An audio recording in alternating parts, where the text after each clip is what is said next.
चातुर्वर्ण्यं मया सृष्टं गुणकर्म विभागशः तस्य कर्तारमपि मां विद्धि कर्तारमव्ययम्। भगवान कहते हैं कि मेरी सृष्टि जो है चतुर्वर्णी है और गुण और कर्म के आधार पर उसका विभाजन है और उसका कर्ता मैं हूँ, लेकिन आप ऐसा ही मानना कि मैं कर्ता नहीं हूँ। भगवान कहते हैं कि आप अगर पूछते ही हो कि कौन किसने किया तो आप मान सकते हो कि मैंने किया है, लेकिन आप ऐसा ही मानना कि मैंने कुछ नहीं किया है। तो बहुत गहन बात भगवान ने कही है। पहले उन्होंने थोड़ी वर्ण व्यवस्था के बारे में बात की है, और कोई दिन मौका आएगा तो हम जो वर्णाश्रम थे हमारे, ब्रह्मचर्य आश्रम, गृहस्थाश्रम, वानप्रस्थाश्रम, संन्यासाश्रम, उसके बारे में भी हम बात करेंगे कोई बार। उसके पीछे भी विज्ञान था, वो ऐसे ही नहीं थी। और ये जो वर्ण व्यवस्था है उसके पीछे भी गहन विज्ञान है। भगवान कहते हैं गुण और कर्म के अनुसार ये विभाजन है। और लेकिन वर्ण की आड़ में इतना सामाजिक शोषण हुआ और लोगों ने इसका ठीक तरह से इस्तेमाल नहीं किया, तो ये पूरी वर्ण व्यवस्था जो है थोड़ी कैंसरस हो गई रुग्ण हो गई, बीमार हो गई। उसमें कुछ लोगों का काफ़ी शोषण हुआ, लेकिन अगर गलत उपयोग हुआ है तो हमारे कारण हुआ है। लेकिन गलत उपयोग से सिद्धांत गलत नहीं होता है। जैसे एटॉमिक एनर्जी है, अगर आप गलत उपयोग करते हो तो उसका परिणाम बहुत खराब आता है, लेकिन गलत उपयोग के बावजूद एटॉमिक एनर्जी के पीछे जो सिद्धांत है वो गलत नहीं होता है वो तो सर वैसे का वैसा ही रहता। आप उसका ठीक तरह से उपयोग करोगे तो ठीक उसका अच्छा ही परिणाम होता है। अगर गलत उपयोग करते हैं तो उसका गलत परिणाम आता है। उसी तरह वर्ण व्यवस्था के पीछे भी विज्ञान है और भगवान ने उसके बारे में कुछ इंगित बातें की इधर। कई लोग ये सुन के आगे चले जाते हैं कि कृष्ण क्या बात करते हैं, ये भी भेदभाव की बात करते हैं, लेकिन भेदभाव की बात नहीं है। भगवान कहते हैं कि जो गुण और कर्म के अनुसार ये विभाजन है। भगवान कहते हैं हर इंसान अलग है, हर चीज़ यहाँ प्रकृति में जो भी चीज़ आप देखते हो, चाहे जड़ हो या चेतन हो, हर चीज़ अलग है। कई लोग कहते हैं कि हम तो बहुत सामान्य इंसान है, I am a common man, how can I do it. भगवान कुछ भी सामान्य चीज़ बनाता ही नहीं everything is unique and wonderful. हर इंसान एक अलग किस्म की हस्ती है। Everybody is different, everybody is unique. Thomas Jefferson said all man are created equal. Krishna और हमारा सनातन धर्म कहते हैं all man are not created equal, although from a social justice point of view they are all equal. There is no discrimination, but everybody is different. इस जगत में अगर there are 7 billion people, the 7 billion people are uniquely different. अगर इतने हम कम लोग हैं, we are all different right here. Even identical twins are differing on a number of counts. If tomorrow people are cloned, they may look exactly alike, they may speak alike, they may walk alike, but from their inner consciousness, from their inner nature, they will be different. तो वैविध्य जो है यहाँ का कानून है। कुछ भी आप पकड़ो, कोई एक just pick up one tree, one mango tree और एनी काइंड ऑफ ट्री, सब पत्ते उसके अलग है हर branches are different, everything is different. तो भगवान कहते हैं कि यहाँ परमात्मा की सृजनात्मक शक्ति इतनी अद्भुत है, इतनी विशाल है कि he does not repeat the same model again. आप जैसा इंसान कभी पहले हुआ नहीं है और अभी भी आप जैसा इंसान कोई है नहीं, और बाद में भी फॉर मिलियंस ऑफ ईयर्स आप जैसा इंसान फिर से पैदा होने वाला नहीं है। It is almost guaranteed. It is because the same model is not repeated. Everything is there is so much of permutation and combination. उनकी वैविध्य शक्ति इतनी अद्भुत है, उनकी सृजनात्मक शक्ति इतनी अद्भुत है कि यहाँ सब कुछ अलग होता है।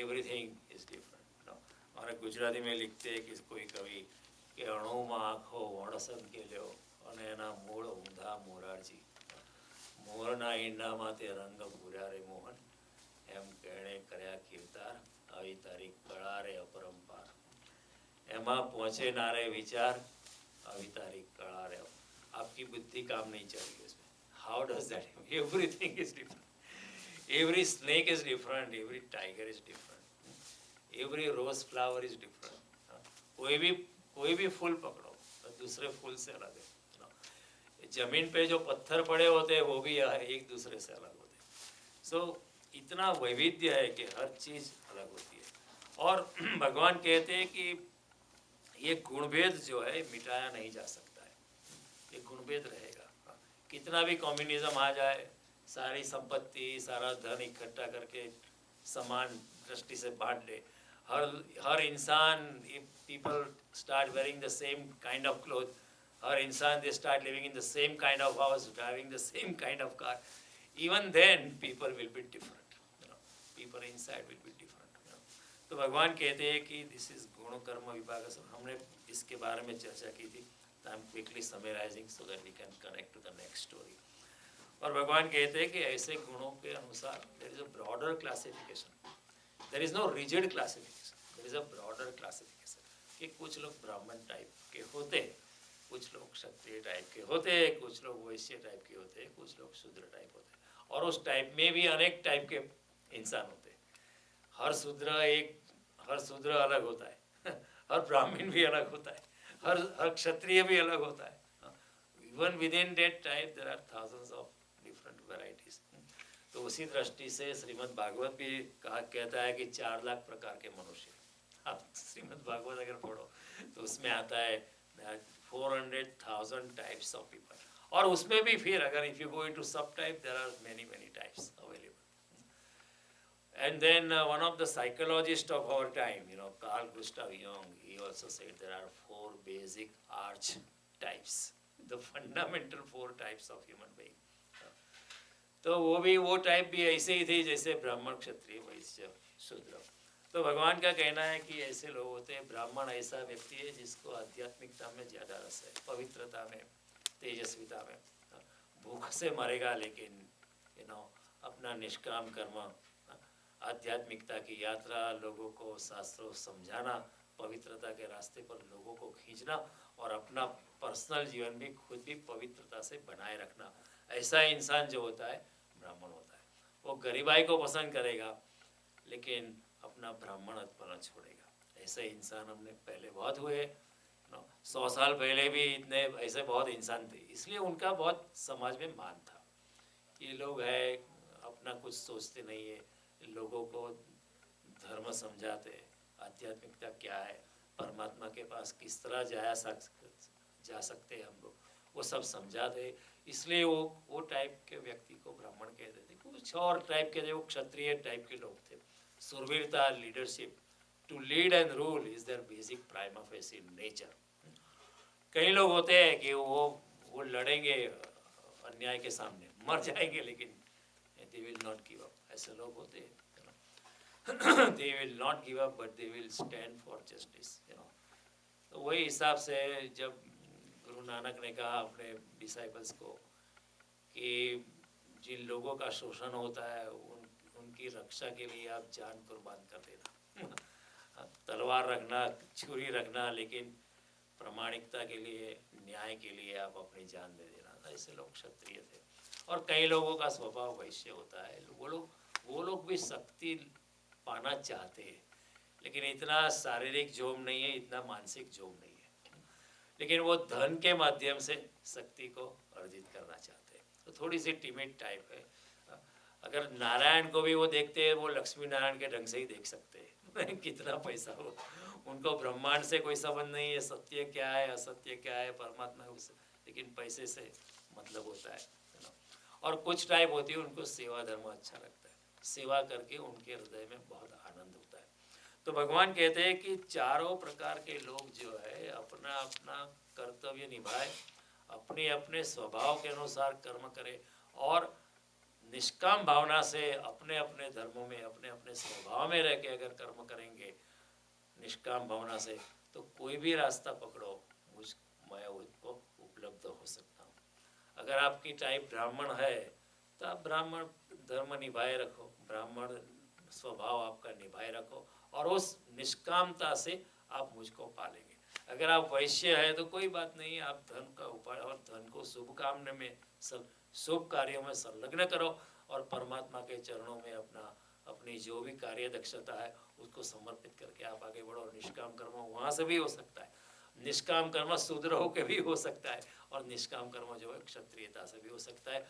इस चारों ब्रॉडर क्लासिफिकेशन में आप निष्काम कर्म करते करते आप परमात्मा को पा सकते हो, उसमें कोई डिस्क्रिमिनेशन नहीं है।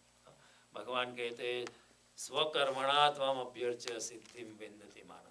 अपने अपने स्वभाव के अनुसार आप कर्म करते रहो, आपको खुद को भी आनंद आएगा और आप निष्काम भक्ता से कर्म करते हो, आप आध्यात्मिक ऊंचाई को छू लोगे और मुझको ही प्राप्त कर लोगे। भगवान ये भी कहते स्त्री हो वैश्य तथा शूद्र ते भी याति पराम गति। भगवान जानते हो कि this system will get corrupted.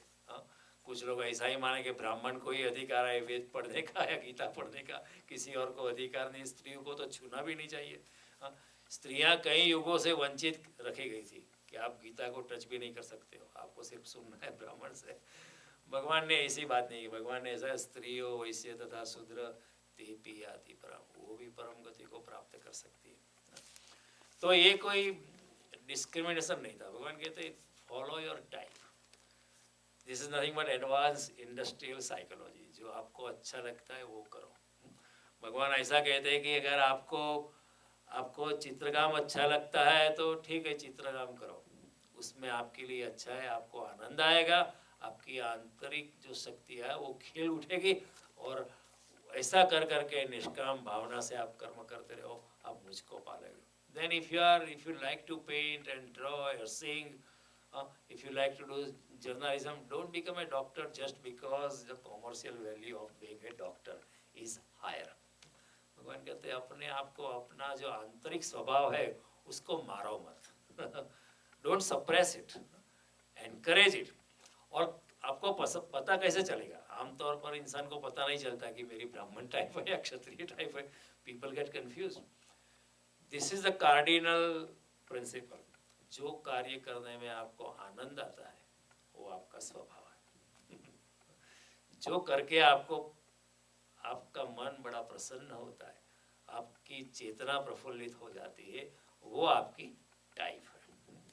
अगर आपको रसोई बनानी अच्छी लगती है, you always like to cook, तो भगवान कहते हैं वो भी आपका ध्यान बन सकता है। लोगों को खिलाना और भगवान को प्रसाद देना, लोगों को खुश रखना और अपनी कार्य दक्षता, अपनी कला उसमें प्रकट करना, वो भी एक प्रकार का ध्यान बन जाता है। ध्यान का मतलब ये नहीं कि आप आंख बंद करके बैठ जाओ, जो भी आप करते हो इतने प्यार से, इतने डूब जाके करो, आपको भी आने लगे, आपका ध्यान भी बन जाएगा, आपको परमात्मा की ओर आपकी गति हो जाएगी।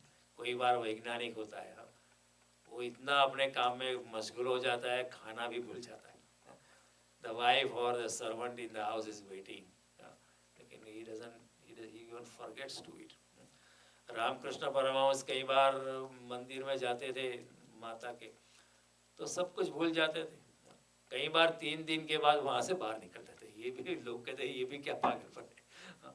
पूजा का टाइम होता है, पंडित जी को ये टाइम पे आना है, ये टाइम पे जाना है, लेकिन रामकृष्ण की ये भी क्या बात है। अगर मैं डूब जाता हूँ माँ की भक्ति में तो वहाँ ही आनंद है, वहाँ ही पड़ा रहता हूँ।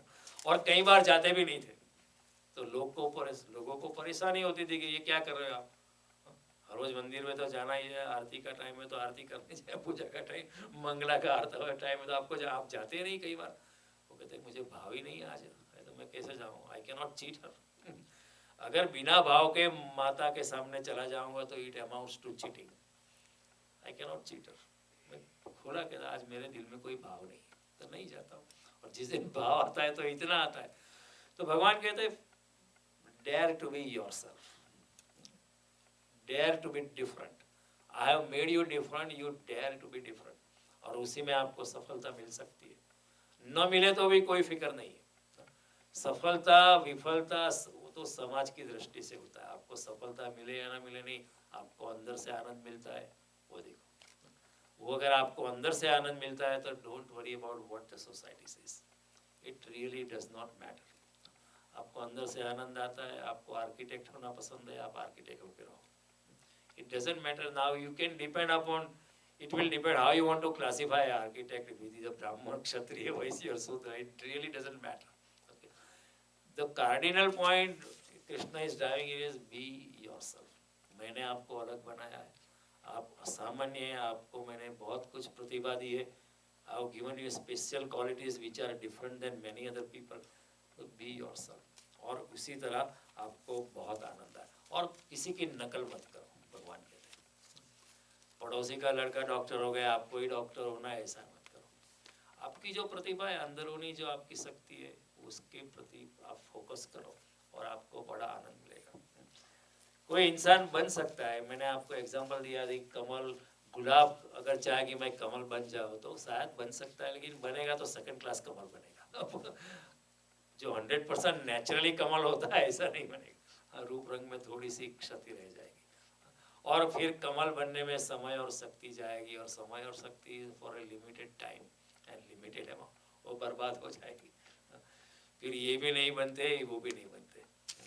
ये हो सकता है, न इधर के रहे न उधर के रहे, ऐसा हो जाता है. तो भगवान कहता है be yourself and enjoy being so, and there is nothing. सबकी आकांक्षा है. देखो जगत में अगर शूद्र की आकांक्षा सेवा की आकांक्षा है, किसी को सेवा करके बहुत आनंद महसूस होता है. कई बार हर इंसान को आनंद हो सकता है. आप जाके निष्काम भावना से कहीं भी सेवा करो, आपकी टाइप कुछ भी हो, आपको अंदर हृदय में आनंद मिलता है. You will feel so happy. उसको कहते हैं शुद्ध कर्म, without any expectation, just go and do what you want to do and you will enjoy. और ऐसा नहीं कि आप भूख से ही मरोगे. ऐसी प्रकृति इतनी अंधी नहीं है, समझती इतनी अंधी नहीं है, कुछ न कुछ हो जाता है. तो भगवान का कहना है कि गुण जो होते हैं वो भीतर होते हैं, आपके गुण जो है अंदर होते हैं, लेकिन वही गुण कर्मों के माध्यम से प्रकट होते हैं. They are manifested in the form of actual action. तो एक गुण और कर्म से विभाजित, और the division, the so called division was horizontal, it was not vertical. It was not that कि ब्राह्मण इज ऊपर, क्षत्रिय फिर नीचे आता है, फिर उसके बाद ये आता है, ऐसा कुछ नहीं. Everybody is alike. अगर श्रम और ज्ञान दोनों अपनी प्रकृति से उत्पन्न होते हैं तो ज्ञान ऊपर है और श्रम नीचे, ऐसा किसने कहा? क्योंकि दोनों प्रकृति के गुण धर्म परमात्मा से ही आते हैं. अगर किसी को ज्ञान पिपासा है, वो पिपासा भी भगवान से आती है. और किसी को सेवा धर्म अच्छा लगता है तो वो सेवा धर्म की आकांक्षा भी परमात्मा से आती है. तो उसमें कोई ऊंच नहीं है, कोई नीच नहीं है. दोनों मार्गों से आध्यात्मिकता में लोग जा सकते हैं, और दोनों मार्गों से उसमें कोई गौरव या अगौरव नहीं है. ऐसा नहीं कि ये ब्राह्मण ऊपर है क्योंकि वो ज्ञान में पड़ा है और शूद्र नीचे, ऐसा कुछ नहीं. ये दोनों की प्रकृति जो है वो प्रकृति उनकी आत्मा के गुणधर्म से आती है, और आत्मा की क्वालिटी भी परमात्मा से ही आती है. उसमें कोई भेद नहीं. और हर चीज सुंदर है. घास का फूल भी इतना ही सुंदर है जितना गुलाब का फूल, लेकिन कॉमर्शियल वैल्यू हमारी ज्यादा है गुलाब की, इसलिए हमको लगता है गुलाब का फूल ज्यादा सुंदर. ऐसा नहीं. नीचे जाके हम घास का कोई येलो फ्लावर देखे, वो भी अगर ध्यान से देखे उतना ही सुंदर है, उतना ही महकता है जितना गुलाब का फूल महकता है. और प्रकृति में गुणभेद है लेकिन भेदभाव नहीं है. अगर दो पौधे साथ साथ है तो सूरज की किरणें समान ही बरसती है उन दोनों पे, वर्षा उन दोनों पे समान होती है. लेकिन उनमें गुणभेद है, लेकिन प्रकृति में कोई भेदभाव नहीं है. प्रकृति तो समान बरसती है. और the barriers were not confined, it was not rigid compartmentalisation. ऐसा नहीं कि अगर ब्राह्मण के घर कोई क्षत्रिय क्वालिटी का पुत्र या पुत्री उत्पन्न हो गई तो वो चेंज नहीं कर सकती, ऐसा भी कुछ नहीं था. ऐसा नहीं देगा एक शूद्र अगर क्षत्रिय के घर में कोई ब्राह्मण पैदा हो गया तो वो चेंज नहीं कर सकता था, ऐसा भी कुछ नहीं है. अकॉर्डिंग टू योर टाइप, गुण और धर्म के अनुसार. जैनों के 24 तीर्थंकर जो ब्राह्मण कार्य किया जिन्होंने, वो सभी क्षत्रिय घराने में पैदा हुए. राम और कृष्ण भी क्षत्रिय घराने में पैदा हुए. कोई अगर कहता है कि मैं ब्राह्मण हूँ इसलिए उच्च हूँ, तो क्या वो राम और कृष्ण से भी ऊपर है नहीं, वो तो क्षत्रिय घराने में पैदा हुए, ऐसी कोई बात नहीं। भगवान राम सबरी को मिलने गए या विदुर जी को मिलने गए, कई लोगों को कृष्ण विदुर जी को मिलने गए, कई लोगों की प्रति उन्होंने देखा तक भी नहीं। तो भगवान को कोई ऐसा डिस्क्रिमिनेशन नहीं, जो भी भगवान तो भाव से है, वो भाव से मन मना भव मद भक्तो भव मदयाजी माम नमः। और चारों वर्णों में एक ऑर्गेनिक यूनिटी थी, there was some kind of organic unity, they were complementing each other. और ये समानता की शुरुआत जो उसमें जो 4 आश्रम थे, ब्रह्मचर्य आश्रम थे, गुरु के गुरुकुल में चाहे राजा का बेटा हो या गरीब किसान का बेटा हो, उसमें कोई फर्क नहीं था सभी लोग गुरु के चरणों में एक ही समान थे। गुरु सांदीपनी आश्रम में ऐसा नहीं था कि कृष्ण ऊंचे थे सुदामा नीच में था, ऐसा नहीं, दोनों समान ही थे। कृष्ण ने खुद ऐसा कोई भेदभाव नहीं रखा था, नहीं तो कृष्ण आजकल के लोग जैसे होते तो वो कहते सुदामा को, I can not be your friend, I am of a higher class, I am son of a wealthy person, I can be your friend, ऐसा कुछ नहीं था, वो दोनों गाढ़ मित्र बने थे। तो ये जो बात है, तो भगवान कहते हैं कि लोगों ने ठीक तरह से उनका पालन नहीं किया, लोग ठीक तरह से समझे नहीं ये बात गुण कर्म के विभाजन की, और फिर अन्याय हुआ, लोगों को सामाजिक शोषण हुआ। इसलिए अभी आज जो वर्ण व्यवस्था है वो बिखर चुकी है। और वर्ण व्यवस्था के पीछे एक दूसरा भी था कि जब आत्मा जन्मती है तो अगर कोई ब्राह्मण आत्मा मरती है तो वो चाहती है दूसरे जन्म में भी मैं ब्राह्मण कुल में जन्म लूँ, ताकि मेरी ब्राह्मणत्व की यात्रा फिर से आसानी से जल्दी से बढ़ पाए। इसलिए हमारे लोग कहते थे कि अगर आप क्षत्रिय टाइप के हो तो क्षत्रिय नारी या पुरुष से शादी करो, क्योंकि आपकी एक तो आपका विवाहित जीवन भी आसान रहेगा। If you have the same type of person it is comparatively easy. And then दूसरी आत्मा जो फिर से जन्म लेना चाहती है उसको भी आसान रहता है कि चलो this is Kshatriya father Kshatriya mother, let me take birth here. नहीं तो बहुत मुश्किल हो जाता है ना, अगर शंकराचार्य को फिर से जन्म लेना है, father is a CPA like me and mother is a cosmetology तो उसकी लाइफ मुश्किल हो जाती है। वो भी जन्म लेना चाहेंगे कोई योगी पुरुष जैसा पिता हो या कोई विदुषी संन्यासी हो, उसके घर जन्म लेना ताकि उनकी यात्रा आसान बने। तो ये एक विज्ञान था, जन्म जन्मांतर का विज्ञान था, न इसी जन्म का दूसरे जन्म का भी ये विज्ञान था, और ऐसा होता था तो लेकिन ये it got messed up and human being are known to mess up things और लोग आजकल बहुत लोग दुखी है, उसका एक प्राथमिक कारण ये है कि अपने क्षेत्र में नहीं है अपनी प्रकृति कुछ अलग है, कर कुछ अलग रहे, अंदर से कुछ और है और बाहर से और कुछ कर रहे हैं। भगवान कहते हैं ये मत करो, don't torture yourself, that's what he's saying don't poison your personality. I have given you so much of abilities in a particular field, so be yourself. और कई इंसान होते हैं they can do everything. There are people who they can be a doctor, engineer, journalist, painter, they have multi-sided talents, they can be multi-sided specialists, but even in them there is one particular thing they like to do most. जो multi talented होते हैं उसमें भी एक talent ऐसी होती है वो they like to other things being equal they would like to do it. तो find out that which gives you more pleasure, आपको जो आनंद आई है वो आप करो, उसमें आपको आपकी परमात्मा की और यात्रा सरल बने। अगर आप आनंद में हो और परमात्मा तो आनंद स्वरूप है, तो अगर आप आनंद में हो तो आनंद स्वरूप की ओर यात्रा आसानी से हो सकती है, क्योंकि परमात्मा तो सच्चित आनंद स्वरूप है। अगर आप दुख में होगे तो कैसे यात्रा करोगे, मुश्किल हो जाएगी।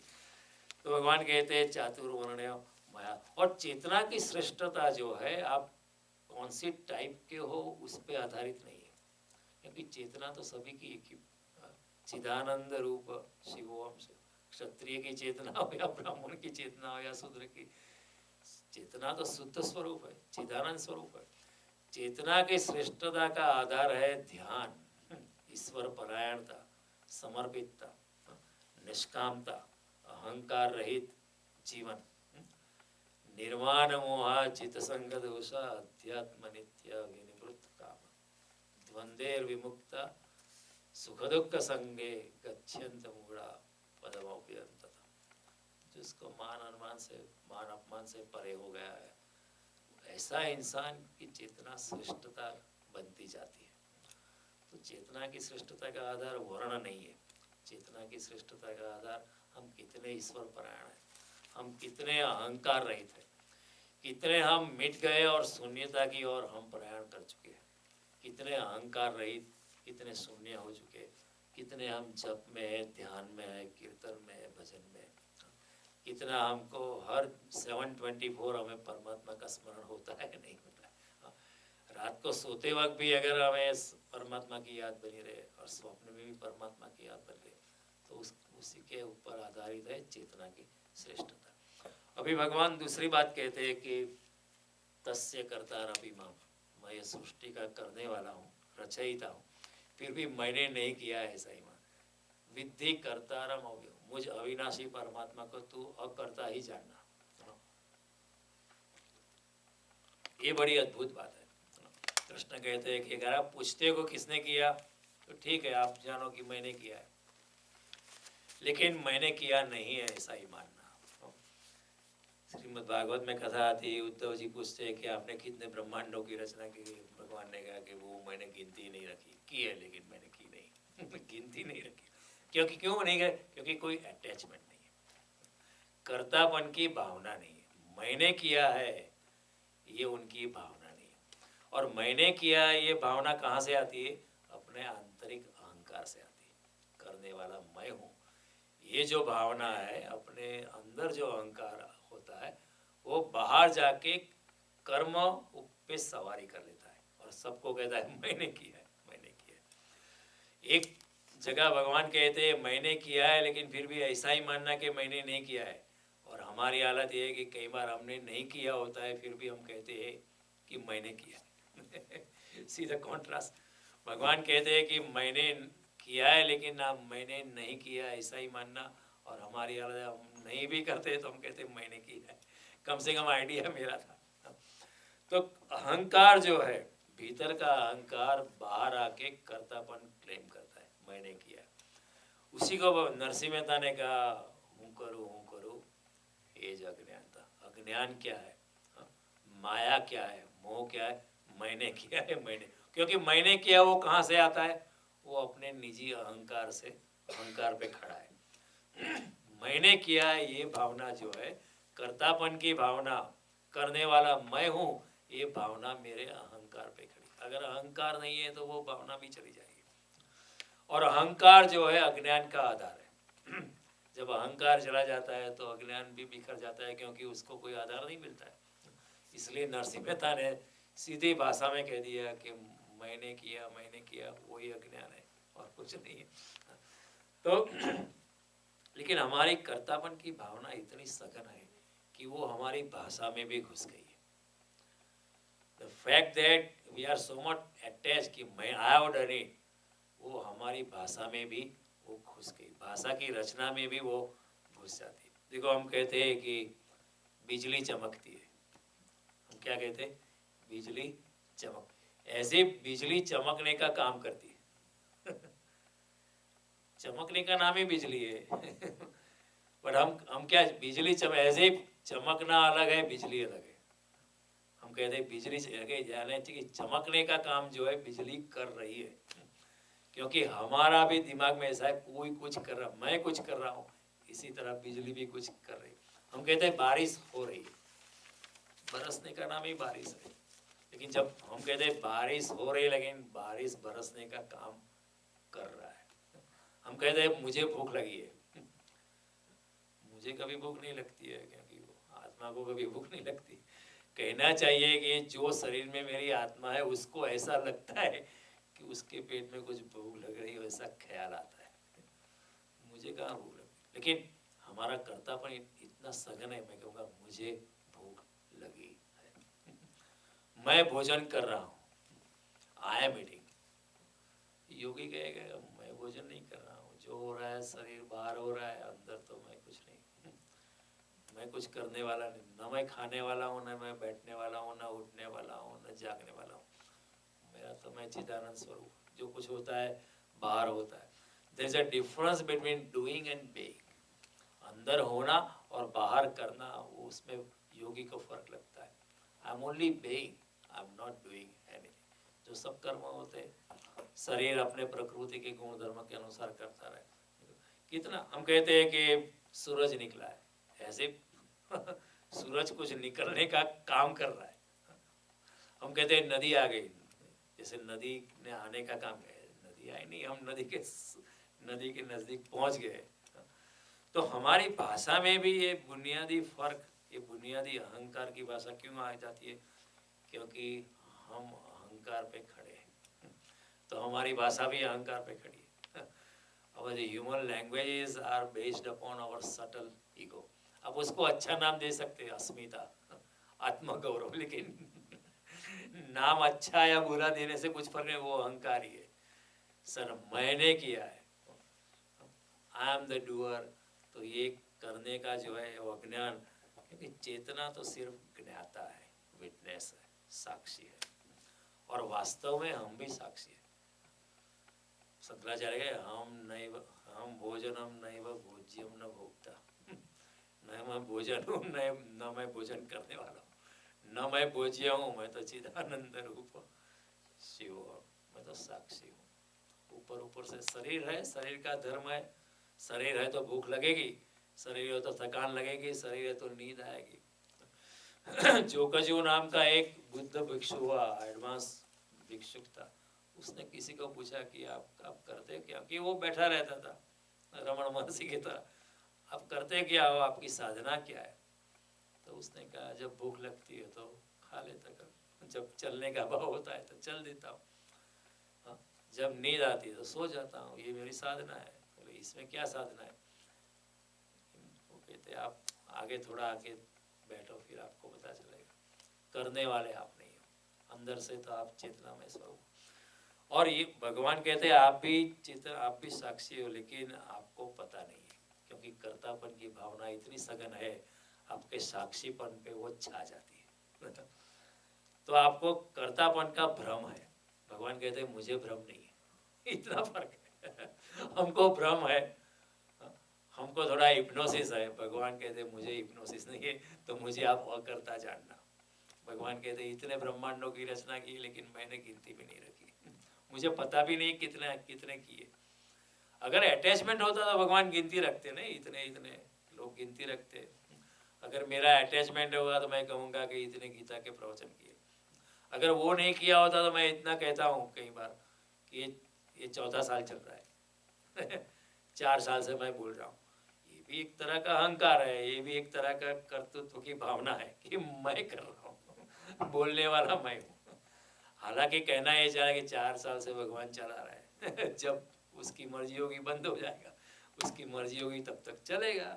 उसमें मैं तो, कबीर जी कहते हैं कि मैं कुछ नहीं कहता, मैं तो बांस की पोली बांसुरी, स्वर उसके है, वो जो जैसा बजाना चाहे वो मैं इस तरह मैं बजता हूँ, ऐसा कुछ नहीं है।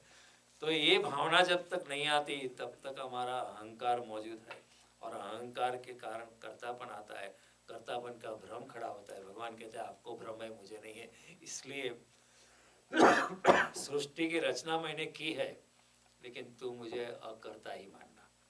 भगवान कहते हैं तू भी अगर अकर्ता हो जाए, तू भी अगर साक्षी भाव में आने लगे, तू भी अगर थोड़ा थोड़ा कर्तापन की भावना से, अपने अहंकार से मुक्त होने लगे, तू मेरे जैसा हो जाएगा।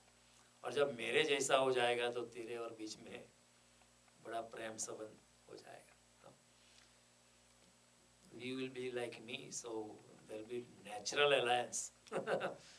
और हम भी परमात्मा के हिस्से हो जाएगा। सब समाधि की क्षण नजदीक आ जाती है और आनंद के द्वार खिल उठते हैं। जैसे ही अकर्तापन आता है, मैंने नहीं, मैं करने वाला हूँ ही नहीं, तो फिर सुख नहीं है, दुख नहीं है, फिर कोई आनंद नहीं है, कोई दुख नहीं है। जो परमात्मा करवाता है वो करता है। प्रकृतिर गुण समूढ़ा, प्रकृति के गुण के अनुसार ही इंसान कर्म करता है। नैव किंचित करोमीति युक्तो मन्यते तत्त्ववित् गुणा गुणेषु वर्तन्ति इति मत्वा न सज्जते। मैं कुछ नैव किंचित करोमीति, मैं कुछ करने वाला हूँ नहीं, जो मेरे गुण धर्म है उसके अनुसार कर्म होते रहते। गुणा गुणेषु वर्तन्ति इति मत्वा न सज्जते, वो कभी भी अभिमान नहीं करता है। जो होता है वो होता है, जो भगवान कराता है वो करता हूँ, मैं कौन करने वाला हूँ। ऐसी जब भावना होती है तो इंसान एक परम सौभाग्य को, आनंद के क्षण को पा लेता है। तो भगवान कहते मुझे वह करता जा। दूसरी एक दृष्टि है कि जब अहंकार कैसे, हमारा अहंकार कैसे बढ़ता है, जब मैं और तू का भेद होता है तभी अहंकार होता है। जब मैं मानता हूँ आप अलग है और मैं अलग हूँ तभी अहंकार बढ़ता है। अगर मैं ऐसा मान लगूँ कि आप और मेरे में कोई फर्क नहीं, आप में भी वो वही चेतना विराजमान है जो मेरे में है, तो फिर मैं ऊपर हूँ आप नीचे हूँ ऐसी भावना आती नहीं। देखो अकेले में इतना अहंकार थोड़ा कम हो जाता है। अगर आप भीड़ में होते हो, you are amongst your relatives and friends, तो थोड़ा अहंकार बढ़ने लगता है। क्योंकि भीड़ में मैं कहूँ कि मैं सबसे ज़्यादा बुद्धिमान हूँ इतने 100 आदमी में, लेकिन 100 आदमी अगर ना हो, मैं अकेला ही हूँ, तो हाउ वुड आई से, if I am living on A small island, how would I से कि मैं ज़्यादा बुद्धिमान हूँ या ज़्यादा स्ट्रांग हूँ या ज़्यादा हैंडसम हूँ। होगा ही नहीं। अहंकार की भावना जो होती है भीड़ में ज़्यादा सघन होती है, और परमात्मा भीड़ में नहीं, परमात्मा अकेला है। एको सत्य, इस मनुष्य की दृष्टि से परमात्मा अकेला है, वो भीड़ में नहीं, तो परमात्मा को अहंकार नहीं होता है। हम भीड़ में होते हैं इसलिए अहंकार ज़्यादा बढ़ता है। इंडिया में कई लोग होते हैं, दे आर वेल कनेक्टेड, उनका बड़ा फैमिली होता है, they are well to do, connected with politicians, तो थोड़ा अहंकार बहुत बढ़ जाता है। लेकिन जब इधर आ जाता है अमेरिका में, यहाँ उसका कोई नहीं है, थोड़ा सा सीख जाता है इंसान। अब क्या करें, यहाँ कोई रिश्वत चलती नहीं है। यहाँ मेरे नाम से वहाँ कुछ बहुत कुछ होता था, लोग मेरे लिए दौड़ भाग करे, मैं इतना बड़ा था, इतना मेरा कनेक्शन है, वो सब इधर बिखर जाता है क्योंकि यहाँ अकेले। तो अकेले में अहंकार थोड़ा विसर्जित हो। परमात्मा अकेला है तो परमात्मा के लिए अहंकार की कोई गुंजाइश नहीं है, क्योंकि मैं और तू है नहीं, परमात्मा के लिए सभी मैं। Everything you see is form, तो उनके लिए कोई कंपैरिजन नहीं है। तो मैं और तू का जब तक भेद है, जितना मैं हूँ और जितना तू है, उतना अहंकार बढ़ता है। लेकिन जब मेरा मैं बिखर जाता है तो तू भी बिखर जाता है, क्योंकि अगर मैं गिर गया तो तू रहता नहीं ना। मैं और तू दे आर रिलेटिव। तू तभी है जब तक मैं हूँ, और मैं तभी है जब तक कोई दूसरा तू है तब तक। दूसरा तू ही नहीं तो मैं भी नहीं रहता, और दूसरा मैं भी, और मगर मैं भी नहीं हूँ तो तू भी नहीं रहता है। मैं और तू जो है एक दूसरे, एक डंडे के दो छोर है। अगर मैं बिखर जाएगा तो तू नहीं बचेगा, तू बिखर जाएगा तो मैं नहीं बचेगा। तो ये भी एक सोचने चाहिए। इसलिए जब कोई साधक एकांत में चला जाता है तो उसके भी कुछ वजह होती है, क्योंकि एकांत में अपने अहंकार के विसर्जन की थोड़ी सुविधा रहती है। एकांत में थोड़ा महसूस होता है कि मैं क्या हूँ, कुछ नहीं हूँ। देखो भीड़ में था तब तक आई वॉज फादर मदर, ये वो, मेरी जॉब थी, मेरा बिजनेस था, इतनी मोटेल चलती थी, इतना ये था, इतने मेरा ये सेल फोन में एटलीस्ट 2000 कॉन्टेक्ट्स थे। किसी के साथ बात करने का तो टाइम नहीं था, लेकिन कम से कम कॉन्टेक्ट्स तो होते। थोड़ा सा ऐसा गर्मी रहती वातावरण। लेकिन अब अगर आप एकांत में चले गए तो थोड़ा अहंकार की विसर्जन की सुविधा बन जाती है। तो फिर वापस इंसान आता है तो फिर समझ लेता है कि ये तो ऊपर का शो है, मैं तो, मेरा वास्तव, मेरा शुद्ध स्वरूप तो अकेले होना है। हमारी यात्रा जो है अकेलेपन की है। And there is a difference between ekant and akelapan. एकांत यानी एक में जो अंत आ गया, जो एकांत में जिसको आनंद आता है, अपने में ही जिसको आनंद आता है, वो अपने एकाकीपन में, निजानंद की मस्ती में, अपने ही आनंद की मस्ती में। कई लोग होते हैं निजानंद, वो अपने आनंद में मस्त है। भीड़ में भी होते हैं तो भी अपने निजानंद की मस्ती में होते हैं, भीड़ से उनका कोई ताल्लुक नहीं है। तो कई लोग कहते हैं कि मुझे अकेला लगता है, कई लोग मुझे पूछते हैं कि आप अकेले कैसे घूमने जाते हो, तो मैंने कहा मुझे अकेले ही आनंद आता है मैं अपने मस्ती में चलता हूँ, अपनी मस्ती में दौड़ता हूँ या मस्ती में मस्त रहता हूँ, तो बड़ा आनंददायी, is very stress, it is very meditative also. तो परमात्मा अकेला, दूसरा कोई परमात्मा नहीं, तो टेक्निकली परमात्मा के लिए कोई अहंकार का स्थान ही नहीं। उसी तरह अगर हम एकांत में चल, भर संसार में भी अगर हम अकेले हो जाए, अगर पूरे संसार में भी हम अकेले हो जाए, संसार में रह सकते हो लेकिन फिर भी अकेले रह सकते हो। ये सब होता रहता है जगत में, आज इसकी शादी है, उसकी बर्थडे पार्टी है, उसकी यहाँ जाना है, वहाँ जाना है, सभी जगह जाओ लेकिन stay with in your self. जाना पड़ता है, कई बार आपको नहीं भी जाना है तो भी जाना पड़ता है, लोग घसीटते हैं आपको नहीं जाना है तो भी लोग क्या इधर बैठे रहोगे, अच्छा नहीं लगेगा, आप नहीं आओगे, चलो नहीं, तो आप चलना पड़ता है, आप जाते हो, जाओ कोई बात नहीं, लेकिन आप अपनी मस्ती में रहो। भीड़ में भी अकेले रह सकते हो, अकेले में ध्यान और भीड़ में भजन तो अंदर परमात्मा की याद चले तो फिर आप अकेले ही हो, फिर आप निरहंकारिता में रह सकते हो। तो ये भी एक सोचने जैसी है कि जब हम अकेले होते हैं तो अकेले की भावना होती है, तो अहंकार जो होता है थोड़ा बिखर जाता है और अहंकार रहित अवस्था में आनंद बहुत मिलता है। कई बार हम सुबह उठ के कहते हैं कि बड़ा आनंद आ गया, अच्छी नींद आ गई, क्योंकि नींद में क्या होता है कि जो स्वप्न रहित नींद होती है, आमतौर पर तो सपने आते रहते हैं, जब तक स्वप्न है तब तक सपने को देखने वाला मैं मौजूद हूँ जब तक सपने चलते हैं नींद में तब तक सपने को देखने वाला मैं मौजूद हूँ, और सपना भी जो है मेरे अहंकार पे खड़ा है मेरे ही विचार पे खड़ा है। लेकिन नींद के 8 घंटा अगर इंसान सोता है तो 2 घंटे या 1 घंटा ऐसा आता है जिसमें कोई स्वप्न नहीं होता है, तो वो मैं भी बिखर जाता है जब मैं बिखर जाता है तो बड़ा आनंद का अनुभव होता है। इसलिए कई बार हम सुबह उठ के अच्छी नींद आई, आनंद आ गया क्यों कि नींद के दौरान वो स्वप्न रहित दशा में थोड़ी अहंकार रहितता का हमको अनुभव हुआ।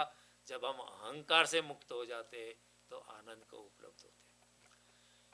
दिन भर बड़ी थकान लगती है क्योंकि अहंकार मौजूद है, ये नहीं हुआ, इसने मेरा ये नहीं सुना, उसने ये कहा, वो कहा, हम स्ट्रेस में रहते। लेकिन जब निद्राधीन हो जाते हैं तो मैं नहीं रहता हूँ, पता नहीं चलता। गाढ़ निद्रा में आपको पता नहीं चलेगा कि आप डॉक्टर हो या इंजीनियर हो या मोटल के मालिक या स्त्री हो या पुरुष हो, कुछ पता नहीं रहता। कोई सर्जन में लेटा देता है एनेस्थीसिया देके, तभी भी पता नहीं चलता है, तो you go into some another world, अहंकार रहित अवस्था में चले जाते हो।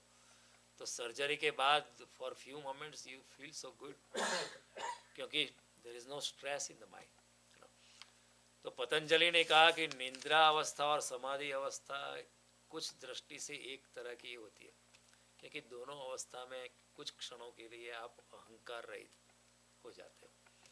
हालांकि थोड़ा फर्क है, क्योंकि निद्राधीन अवस्था में एक शारीरिक मूर्छा के कारण अहंकार थोड़ी क्षणों के लिए विसर्जित हो जाता है, लेकिन समाधि में भी आप अहंकार शून्यता अनुभव कर सकते हो, लेकिन शारीरिक मूर्छा के कारण नहीं, लेकिन चेतना की सजगता के कारण, क्योंकि समाधि में भी इंसान की चेतना जागी हुई है।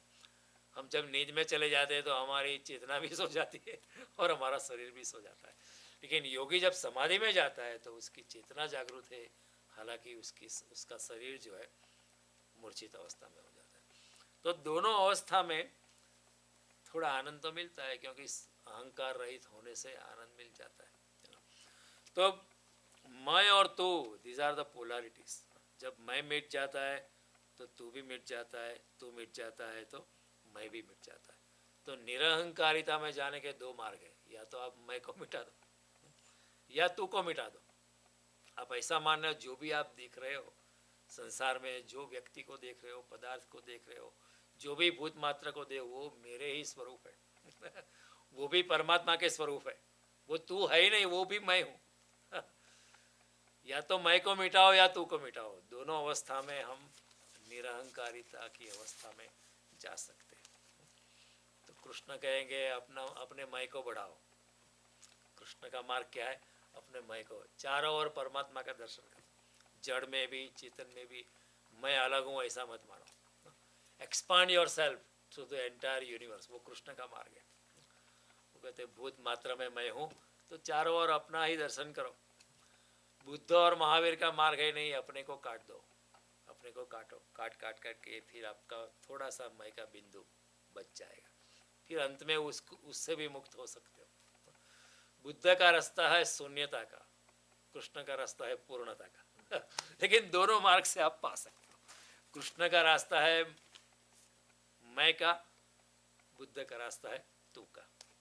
दोनों मार्ग से आप अपने अहंकार को गिरा सकते हो, आनंद को उपलब्ध हो सकते हो। और देखो, बच्चे बड़े प्यारे लगते हैं। John Piaget, one of the psychologist, said बच्चे प्यारे इसलिए लगते हैं कि बच्चों में मैं अपने अहंकार की भावना होती नहीं, मैं हूँ उसका पता नहीं चलता। छोटे बच्चे को पहले तू का पता चलता है, ये कुर्सी क्या है, घर में ये जो कुकिंग एपरेटस जो सांड बेलन, ये बर्तन क्या है, आज चंद्रमा क्या है, सूर्य क्या है, पशु क्या है, खुद का इतना पता नहीं होता है और मैं का भाव नहीं होता है। इसलिए बच्चों में निर्दोषता होती है, इसलिए बच्चे अहंकार रहित होते हैं। जब अहंकार रहित होते हैं तो बच्चे उतने ही प्यारे लगते हैं जितना कोई संत व्यक्ति, अहंकार रहित संत व्यक्ति प्यारा लगता है। लेकिन जब जब बच्चा बड़ा होता है, जब टीनेजर होते होते उसके मैं की भावना सर्वाधिक हो जाती है।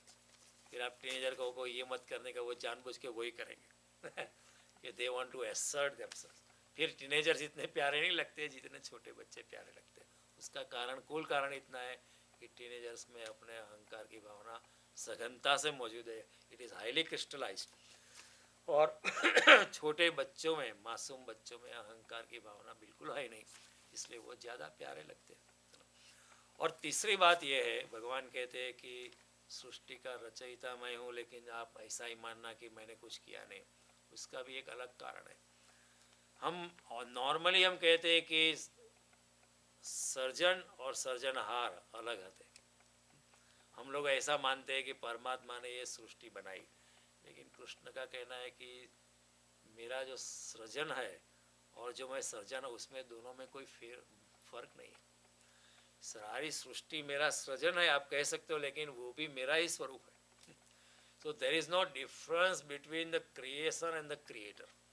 The creator and the creation are one. उनमें कोई फेर नहीं। जगत के कई धर्मों ने किया है ये, creator is different and creation is different. Sanatan Dharma कहते हैं creation and creator are one. जो भी देखते हैं, जो जो कुछ भी सृष्टि में आप देखते हो, जड़ हो या चेतना, वो भी परमात्मा का ही स्वरूप है। उसी दृष्टि से अगर देखा जाए तो सृजन जो है वो सर्जनहार से अलग नहीं है। It is nothing but another format of expression, एक इसे डिफरेंट मैनिफेस्टेशन। उसी हिसाब से हमारा नरसिंह मेहता फिर से कहता है, पवन तू पानी तू भूमि तू भूधरा। पवन भी आप है, पानी भी आप है, भूमि भी आप है, भूधर भी आप है, पर्वत भी आप है, नदी भी आप है, जो कुछ भी दिखाई पड़ता है चारों ओर जो भी है आपका ही विस्तार है। श्रीमद् भागवत कहता है वो विराट शरीर।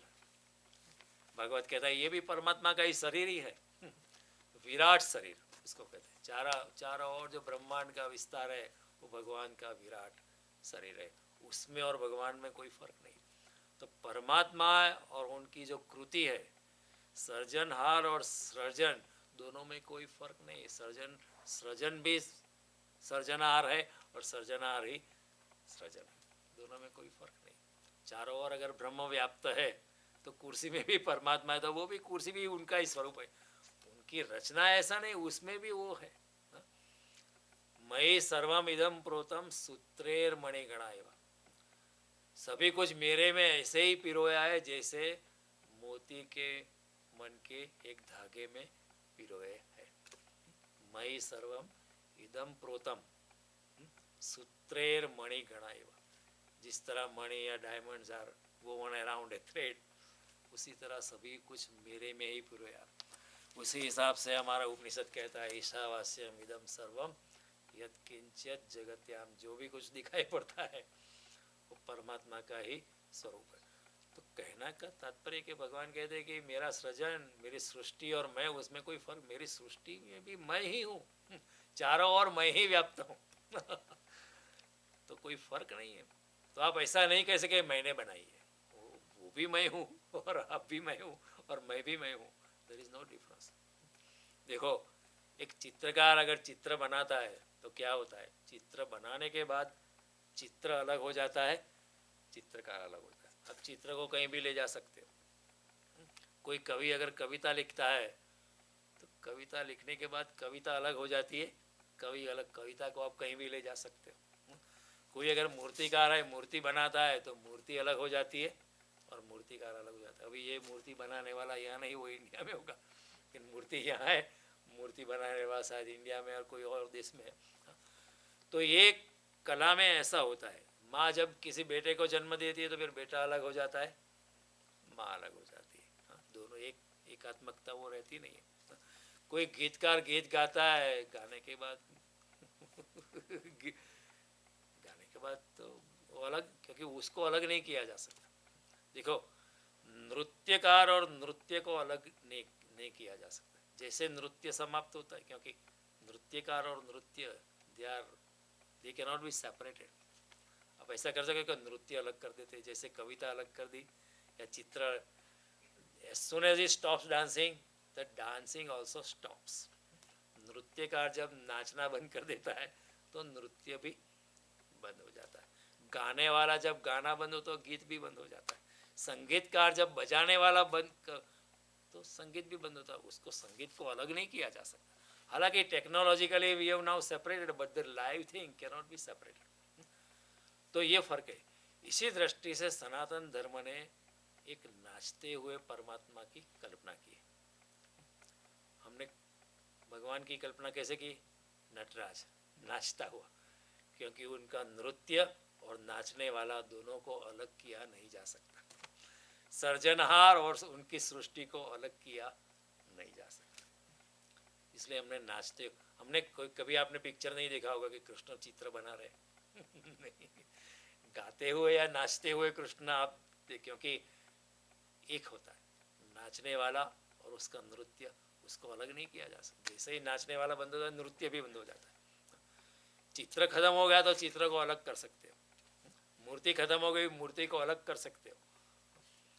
तो क्योंकि सृजनहार और उसका सृजन एक ही है, इसलिए हमारे सनातन धर्म में नाचते हुए नटराज की कल्पना की। इसमें बड़ी गहन दृष्टि है कि नाचते हुए शिव नाचते हुए श्री कृष्ण, बड़ी गहन दृष्टि, लोग समझ नहीं पाते। People who don't understand they will criticise कि ये भी क्या परमात्मा नाचता, इज नॉट सीरियस। भगवान कहते हैं इस जगत में सीरियस जैसी कोई बिजनेस ही नहीं है।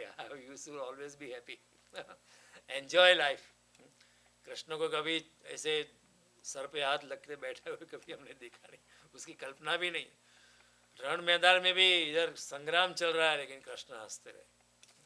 Is there a smile on his face? Ever smiling, ever laughing, ever enjoying. भगवान कहते हैं आप आनंद स्वरूप बनो। आप अगर आप भी आनंद में होगे तो आनंद स्वरूप परमात्मा को आराम से पा सकोगे।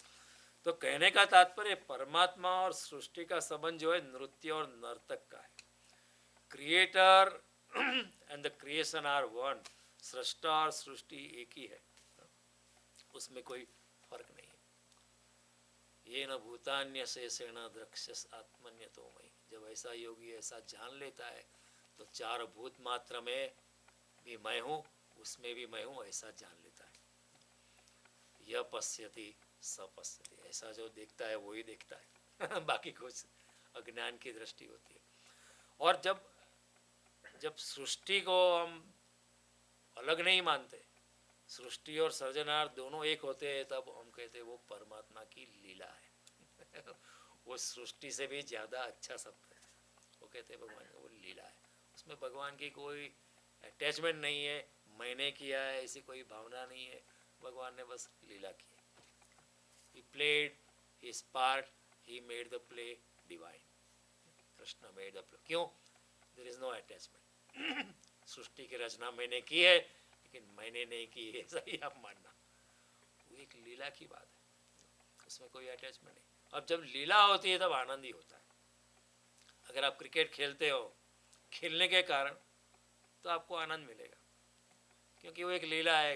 You don't want to earn any money, but if you are a professional player, if you are playing for international cricket, then फिर आपकी कामना है, then you are worried about your own statistics.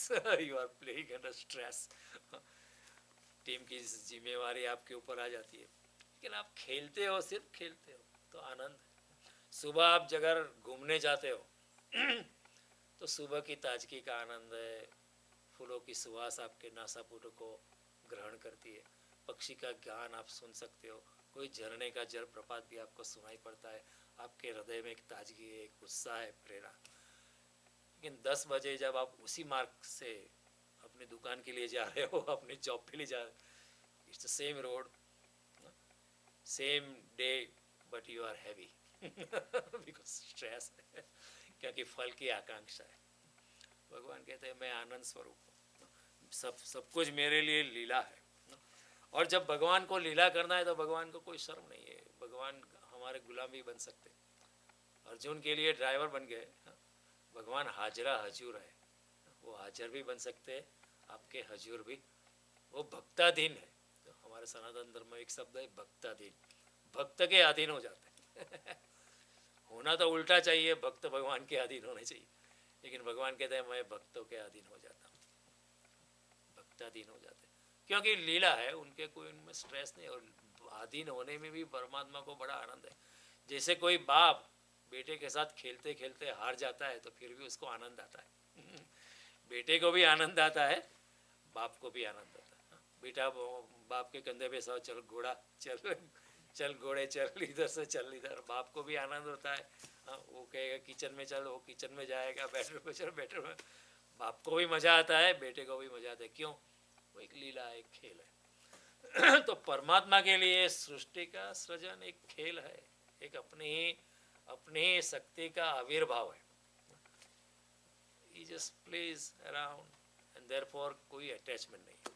इसलिए भगवान कहते हैं तस्य कर्तारपि माम विद्धि कर्तारम, मैंने किया है लेकिन मैंने नहीं किया है, ऐसा ही मानना। तो ये जो श्लोक है बड़ा अच्छा है, बड़ा कहना है, आप भी उसके बारे में चिंतन करना। और भगवान ने जो वर्ण व्यवस्था के पीछे जो बड़ा विज्ञान है, जो हम लोग जानते नहीं है, क्योंकि वर्ण व्यवस्था को बड़ा, it came under lot of fire, lot of criticism, rightly so in many ways and wrongly so also in many ways।